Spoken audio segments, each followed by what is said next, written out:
अस्सलाम वालेकुम मेरी यूट्यूब फैमिली। आज मैं आपके लिए एक बहुत ही इंटरेस्टिंग स्टोरी लाई हूँ। एक इंटरेस्टिंग स्टोरी जिसमें एक अनजान लड़की और किसी गरीब लड़के का वाकया है। अब वो दोनों तो एक दूसरे के लिए अनजान थे, लेकिन उनके साथ फिर कुछ ऐसा हुआ जो कोई दुनिया में सोच भी नहीं सकता था। तो कहानी बहुत तजस्सुस से भरी हुई है। कहानी ज़रूर सुनिएगा और मेरे चैनल को सब्सक्राइब भी कर देना।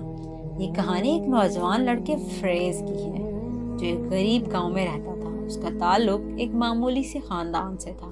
उसकी जिंदगी में कोई बड़ी खुशियां नहीं थी। उसके वालिद एक जमींदार के खेतों में काम करते थे और उसकी माँ घरों में काम करके घर का गुजारा करती थी। फरेज का दिल अब हमेशा अपनी तकदीर बदलने की आरज़ू में भरा रहता था, लेकिन माली हालात और गुर्बत के दरमियान एक जिंदगी एक मामूली सी हद तक महदूद हो गई थी। ये तो आपको पता ही है कि गरीब जो गुर्बत से इंसान भरा हुआ होता है, उनकी जिंदगी जो है ना बस अपनी गुर्बत के इर्द गिर्द महदूद हो जाती है।